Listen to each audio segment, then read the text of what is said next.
Hornby model railways began with Frank Hornby creating his first ever model train back in 1920.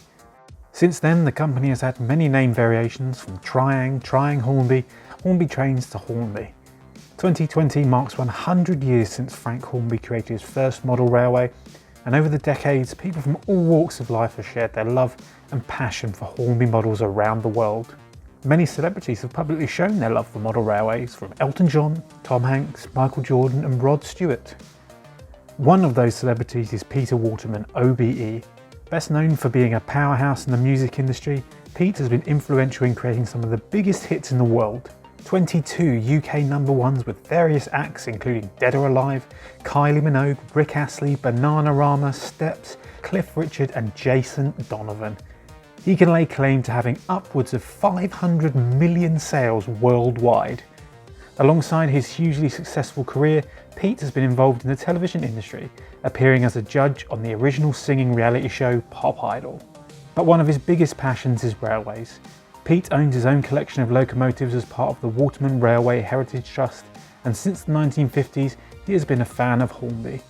He's such an avid fan of model railways that he has even published 2 books about his love for them. In this episode, Pete shares his Hornby memories.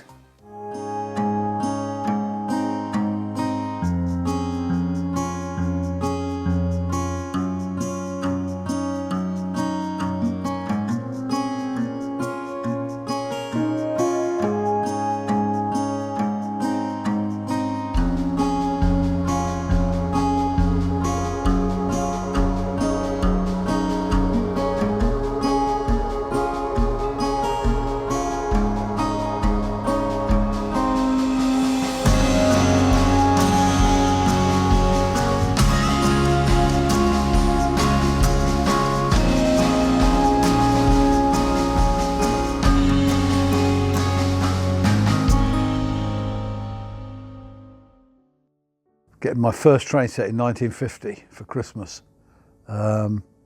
which I never knew how my dad picked it, but recently I found out, obviously through the 100 years of Hornby, that of course he bought it from Marks and Spencer's. This was a cheap train set, so before that my granddad had bought me a Bassett Loke clockwork train set for the table, but this was my first, what I call real train set, and it was a Princess Elizabeth, 2 coaches, round track, and it's amazing how even after all this time I still remember the box, I still remember the engine, and because it was very early, just after the war, the plastic quality was rubbish. I mean, within 3 years the coaches started to bend like bananas.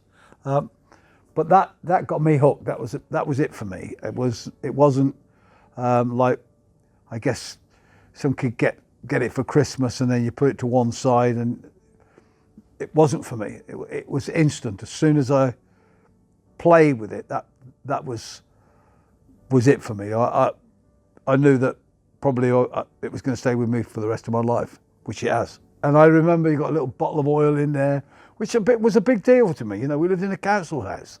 So, you know, and the fact that we even had the money to buy a train set was amazing to me.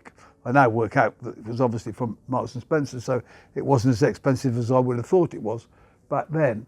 But it was taken out of the box and put back in the box far more carefully than I played with any other toys, I think. And that's for definite. I mean, I certainly had it way up until I was still playing with it in 1957, by which time I'd actually made the boards and started to put the track down on boards, and I bought other stuff and got other stuff for Christmas, you know. So by about 1957, it was starting to show its age. Well, I'm not a collector. I've never been a collector. I've never collected model railway engines as such. I'm a model railway fan. So it was more about running them and getting them more and more real, which, you know, for almost 66 years of my life, I've been looking to make the perfect engine and the perfect scene. which is why, you know, I've moved up scales, why I bought the real thing. But at the end of the day, you still come back down to what started it all, and that was that first Rovex train set. Yeah. It really was, I guess, like giving somebody at the time a state-of-the-art computer, because that's, as far as I was concerned, this was way beyond anything we had in our house in Coventry. This was just amazing.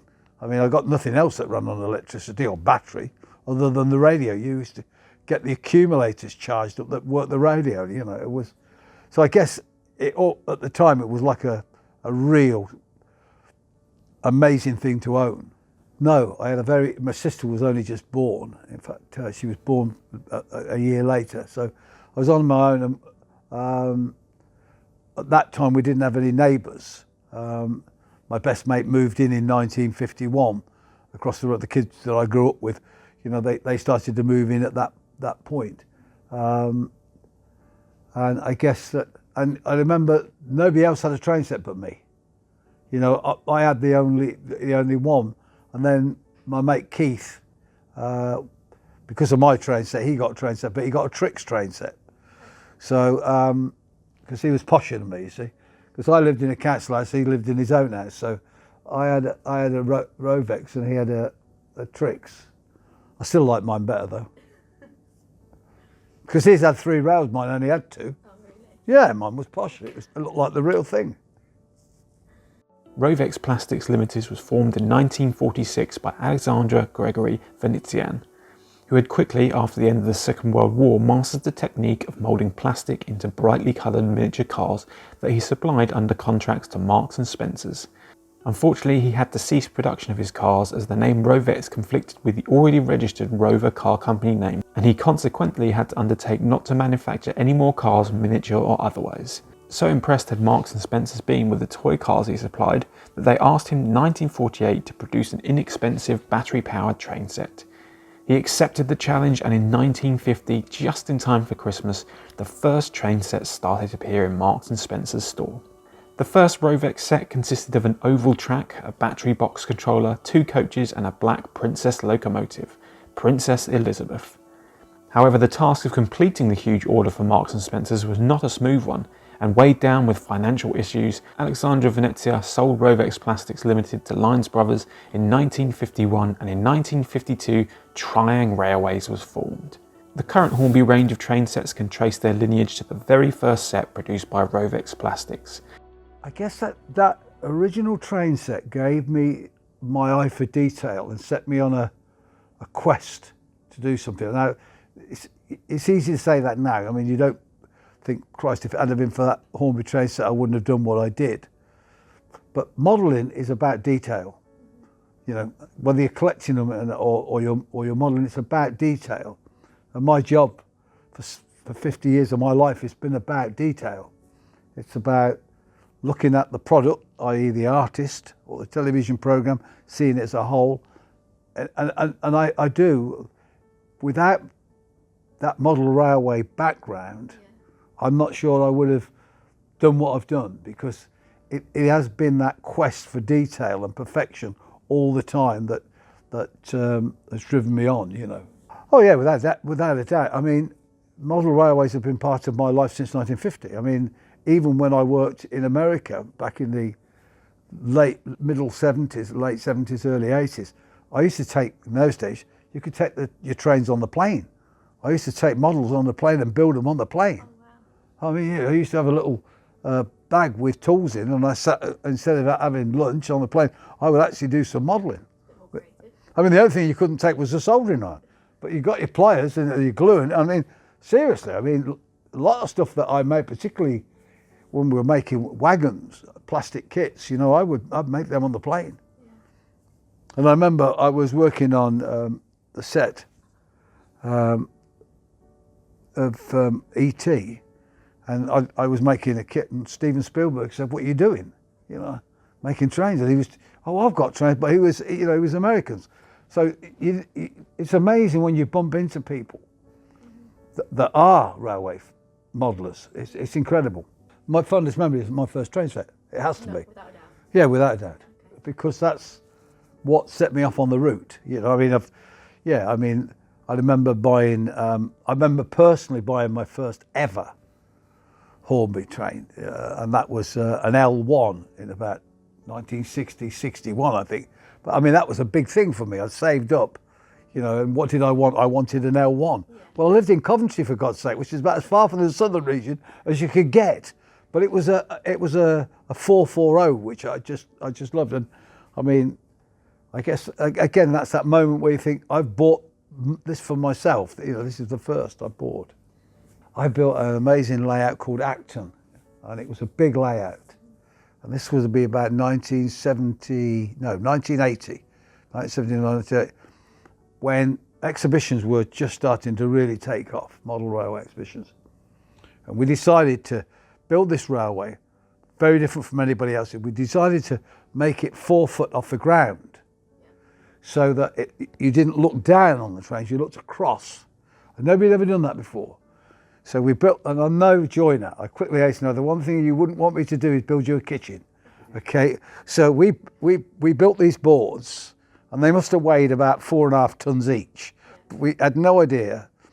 I had a hit at the time with Musical Youth, and I was on the road with Musical Youth, and I borrowed their van, their big Mercedes van, to take this layout down to Oxford, into the town hall. And I just didn't think this through. And suddenly, halfway through the afternoon, with all the people walking around, this layout had tilted like that and suddenly slid off the legs. The whole lot. Woof. And I promise you, this layout weighed about 1.5 tons. Well, this building shook, but there was models everywhere. That was my biggest disaster. When Frank Hornby first introduced his trains back in the 1920s, they were aimed at children to excite and entertain. 100 years on, the world is a very different place, and now more than ever, taking care of your mental health is an important part of our daily lives. Stress, grief and isolation can all have an impact on your well-being. Having a hobby can be a huge benefit to increasing your well-being, promoting focus and giving a break from daily stresses. Over the years, people have used model railways as a way of coping with the hard times, whiling away the hours running their trains and building layouts. Although living the life of a music producer may seem like the perfect life, it still comes with stresses, and no matter what walk of life you come from, there will be lows and there will be highs. Pete is no exception, having seen some hard times throughout his career and life.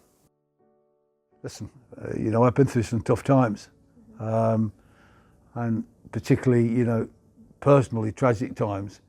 If it hadn't been for the model railways, I don't know how I'd have coped, because, you know, bereavement is a very difficult thing to cope with. I found the only way to cope with it was to literally go into my barn and play trains, because you can't, while you're modelling, you can't do anything else, you can't think of anything else. So your mates come round and you're modelling, you're not thinking about the realities of what's happened in your life or what is happening in your life, you just get on with it. So yeah, it's been a real, I guess, comfort blanket at times, when the only thing I had to hang on to was literally model trains. You know, people come around your house when you've got model trains, never want to ask you about your problems. Can we go and play trains? So you can forget your problems. As soon as you cut the controller and you're in charge of that, you know, that train or that engine, you forget all the problems. Well, I think one of the things that model railways do, you have to have skills. You have to be able to use your hands. You have to be able to use your head. And certainly for me, because I couldn't read or write when I left school, but I could read a Hornby box. I could read a Hornby catalogue. Well, that was important. Nothing else was important to me, you know, but finding out what the latest thing from Hornby was. I mean, at one time I used to remember the R numbers, like I knew exactly, you know, the codes. You know, you could go into a shop and whatever you wanted, you knew the number. Yeah. Well, listen, this late in my life, I've suddenly come back to 4mm after 40 years in 7mm. I'm building this, or we're building this massive layout for Chester Cathedral, which is massive. A big challenge for 4mm, but because of Hornby, we can do it. Because now the product is so far from where we were 40 years ago, when we had to build things. You can now buy a Hornby engine or coach or wagon and put it on the track and run it. So your time is not spent on the detail of the coaches, wagons and engines. You can spend time now on the scenery and on the work and on running it. Yeah. Well, that, you know, for me, going back to 1950, did I ever think that I would be able to go and buy the latest HST set or a Pendolino and just buy 10 cars, put it on the layout and play with it? No. So now, you know, kids can do anything you want. So you don't need to worry about the engines and the coaches because Hornby are doing that for you. What you now need to do is worry about the scenery and the layout to get it exactly what you want it to do, which is a lot easier and a lot more fun because you have to do a lot more with your hands. You know, Hornby is like the journey of life. It changes and it gets older. 100 years ago, you look at what the product was 100 years ago and you look at it now, and of course, people's perception has changed, you know. But what's not changed is a young boy's ideas of a dream to make perfection and make it look like the real thing.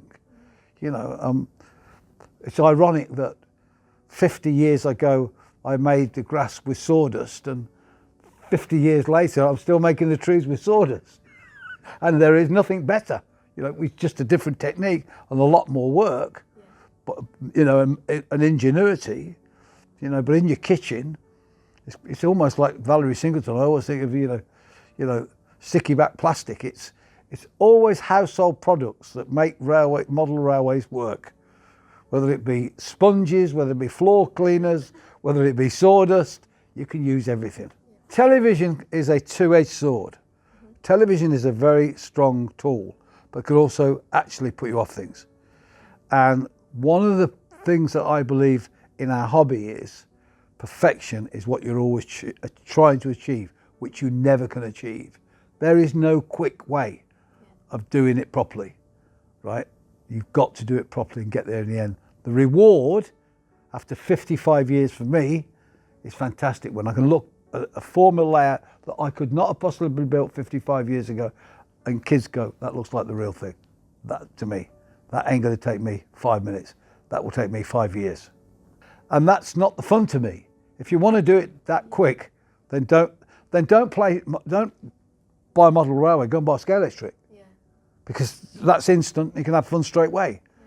But if you want to build a model railway, take your time and enjoy the journey of making that model railway. Because you can't make better than the engines. The engines you're going to buy are perfect anyway. So you've got to put your imagination into the stations and the fields. And the biggest thing, you know, for me, the exciting, real thing for me is working out scale, because everybody still gets that wrong. Because everybody doesn't realise how far houses are from a railway. They're not as close as model railway enthusiasts put them. Because the nearest a house is to the railway is 60 feet. So if your engine's here and it's that big, and that house is the same size, then it's not right. It's got to be smaller. Because it sits back 50, 60 feet. You know, the thing I love building is trees, because trees are really, really difficult. But trees don't have scale. There's no scale to a tree. It's either a big tree, a small tree, or a tiny tree, but it's a tree. And I say to everybody, well, where are you going to put that? I'm going to put it there. Well, no, it's too big for there. Put it further back, it looks perfect. So that little tree put here, it's perfect. Yeah. Working in television, I mean, we see cheating all the time. I mean, we cheat on television all the time, purely by moving things or putting things that the eye picks up that it's not real. Yeah. I mean, for anybody who's really keen on modelling, just watch some of the films on YouTube of them making Star Wars and see how they cheat. It's fantastic. They paint lines on things deliberately to take your eye off something that's not quite right.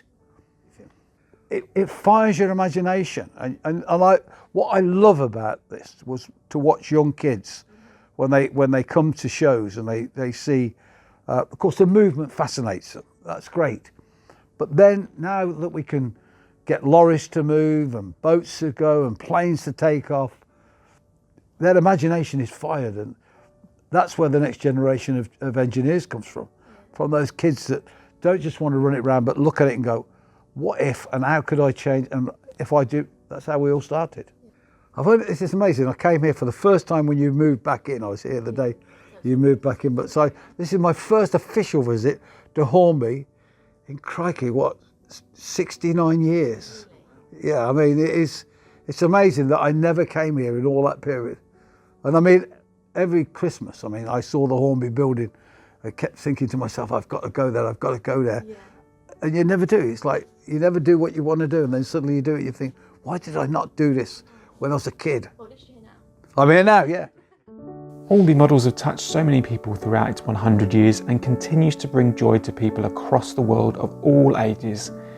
In these modern times more than ever, people need hobbies to bring happiness and positivity to their lives. Thank you to Pete for telling us his story. If you'd like to be featured in an upcoming episode of Hornby Memories, you can. All you have to do is send your story to marketing@hornby.com with the subject line Hornby Memories. We will also be featuring your stories on our website, so head over there to read what others have to say. As always, thank you for watching, and we look forward to seeing you next time. Don't forget to like and subscribe so you don't miss out, and you can also watch more of our videos just by clicking the links.